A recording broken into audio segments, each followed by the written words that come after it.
आपको इसे किसी तरह से पूरा करना है, पर किस हद तक ये आपको चुनना है। देखिए, हमारे पास एक शरीर है, हम इसे खुद से अलग नहीं कर सकते, ये मौजूद है। अच्छा ये होगा कि हम इसकी सच्चाई समझें। पर अभी दुनिया में समस्या ये है कि दुनिया के कुछ धार्मिक संस्थानों ने यह रवैया अपनाया है कि इंसान का शरीर ही गलत है। इस वजह से संस्कृतियों ने इसे छिपाना शुरू कर दिया। वैसे इस संस्कृति ने इसे कभी नहीं छिपाया, पर अंग्रेजों के आने के बाद हम अंग्रेजों से ज्यादा दकियानूसी हो गए। पर अगर आप उस समय से पहले के मंदिर देखें तो मंदिरों के बाहर की सभी कलाएं अश्लील हैं, अगर आप अश्लील कहना चाहें तो। पर हम उन्हें अश्लील नहीं कहते, हम सिर्फ इंसानी शरीर के विभिन्न आयामों की बात कर रहे हैं। क्योंकि हम इसे गलत नहीं मानते, हम बस इसे जीवन का बाहरी हिस्सा मानते हैं। अगर आप सिर्फ वहीं रहते हैं तो आप हमेशा भौतिक आयाम में रहेंगे, आप कुछ और नहीं तलाशेंगे। तो मंदिर में हमेशा ये बाहर होता है। आपका काम है इसे देखना और समझना कि ये जीवन की बाहरी चीज है और जीवन की गहराई में जाने की कोशिश करना, पर साथ ही इसे नकारना नहीं, न इसका महिमा मंडन करना, न ही इसे नकारना। यह सबसे महत्वपूर्ण बात है। पर आपके कॉलेज में इन चीजों को देखा जाता है, आपका इंटरनेट या जो भी। लोग मुझे बताते हैं, किसी ने मुझे बताया, मुझे नहीं पता कि यह प्रतिशत सही है या नहीं। जब मैंने पूछा कि सामग्री क्या है, मैं इंटरनेट और इसकी सामग्री को समझने की कोशिश कर रहा था। इंटरनेट पर वास्तविक सामग्री क्या है, उन्होंने मुझे बताया। आपको पता होना चाहिए, उन्होंने बताया कि इंटरनेट पर 70% सामग्री अश्लीलता है। उन्होंने मुझसे कहा 70%। मैंने कहा 70% अश्लील चीजों का होना गलत है और ये एक बीमारी है। अगर ये एक छोटा प्रतिशत हो तो ठीक है।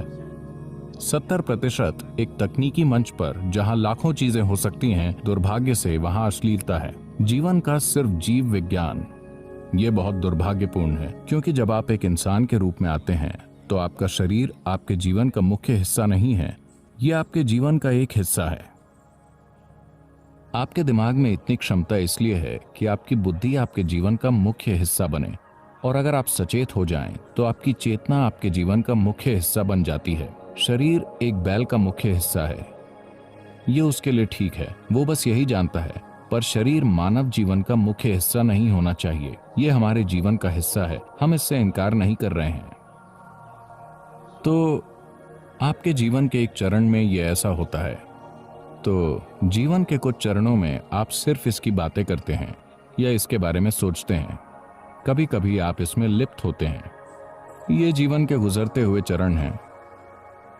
आपके लिए ये किस हद तक जरूरी हैं, इसे आप सबसे अच्छा तय कर सकते हैं। आपकी शारीरिक जरूरतें नहीं हैं, आप में हैं, ये ठीक है, पर इसे आपका बाहरी हिस्सा होना चाहिए, न कि आपके जीवन का मूल हिस्सा, क्योंकि इससे आप में एक कमी आ जाएगी। आप एक प्राणी थे जो पूरी तरह से शारीरिक था, फिर आपका विकास हुआ और अब आप में शरीर से परे अपनी खुद की बुद्धि है। देखिए, जानवरों की बुद्धि सिर्फ उनके शरीर के लिए काम करती है। भोजन कैसे पाया जाए, अपना साथी कैसे पाया जाए, यही उनका पूरा जीवन है। अगर मानव बुद्धि भी इसी तरह काम करे तो आप विकास की प्रक्रिया के खिलाफ जा रहे हैं। आप वापस जाने की कोशिश कर रहे हैं, विकास की प्रक्रिया को पीछे ले जा रहे हैं। ये जरूरी नहीं है। इसका मतलब ये नहीं है कि आपके पास शरीर नहीं है। शरीर की अपनी जरूरतें हैं, जैसे कि शारीरिक भूख है, वैसे ही कामुकता है। आपको इसे किसी तरह से पूरा करना है, पर किस हद तक ये आपको चुनना है।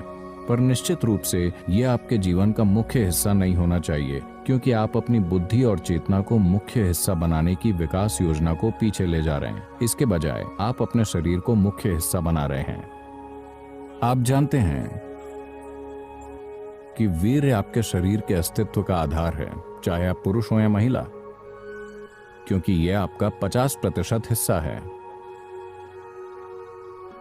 हाँ, हमारे पास त्वचा है, हमारे पास कोशिकाएं हैं, हमारे पास बाल हैं, हमारे शरीर के कई अन्य पहलू हैं, दिल, लिवर, किडनी, बहुत सी चीजें हैं। इन सभी कोशिकाओं में अपनी अलग अलग शक्ति है। But semen is of an extraordinary level of potency, it can create a whole new life. पर वीर्य में असाधारण शक्ति है, ये एक नया जीवन बना सकता है। आज आप एक उपकला यानी एपिथेलियल कोशिका लेकर प्रयोगशाला में बहुत कुछ कर सकते हैं और शायद हम आपका क्लोन बना सकते हैं, ठीक है? तो क्षमता यहाँ भी है, पर उस तरह की क्षमता नहीं है जितनी कि उस कोशिका में है जिसे आप वीर्य कहते हैं। तो यौगिक संस्कृति में इसे वीर्य कहा जाता है। वीर्य का एक अर्थ वज्र भी है, जिसका अर्थ है स्थिरता या हीरा, Stability or diamond, which is the hardest thing. जो सबसे कठोर चीज है। तो मानव शरीर में वीर्य को वज्र के समान माना जाता है। इसका मतलब है कि ये सबसे शक्तिशाली चीजों में से एक है। अगर आप इसका उपयोग करना जानते हो तो इसके उपयोग का एक तरीका है कि आप इससे बच्चे पैदा कर सकते हैं, ये एक बात है। अगर आप ये सवाल इसलिए उठा रहे हैं क्योंकि आप लोग इसे JNU की चादरों पर फैला रहे हैं, Okay. अगर आप ऐसा कर रहे हैं, आप जो कर रहे हैं वो कर रहे हैं जिसे नैतिक रूप से आंका नहीं जाना चाहिए। मुद्दा ये नहीं है, सवाल ये है कि आपकी मजबूरी किस स्तर पर है। इस शरीर की किसी भी चीज से क्या हम एक अलग स्तर का काम कर सकते हैं? बिल्कुल। सिर्फ वीर्य ही नहीं, इस शरीर की हर चीज को रूपांतरित किया जा सकता है। देखिए, लोग इसका शाब्दिक अनुवाद कर रहे हैं, पर अगर आप उपकलता यानी एपिथेलियल कोशिकाएं बनाना चाहते हैं तो शरीर इस पर जितनी ऊर्जा खर्च करता है उसके मुकाबले अगर आप एक वीर्य की कोशिका बनाना चाहते हैं तो शरीर जितनी ऊर्जा खर्च करता है वो बहुत अलग है। इसे वैज्ञानिक रूप से स्थापित किया जा सकता है। इसलिए जब आप इतनी ऊर्जा का निवेश कर रहे हैं तो जाहिर है कि अगर आपको खोजना आता हो तो इसमें क्षमता है। लेकिन क्या आप में खोजने की क्षमता है? क्या आप खोज करने में सक्षम हैं? क्या आपके पास ऐसा करने के लिए जरूरी साधना और मार्गदर्शन है? ये एक बड़ा सवालिया निशान है।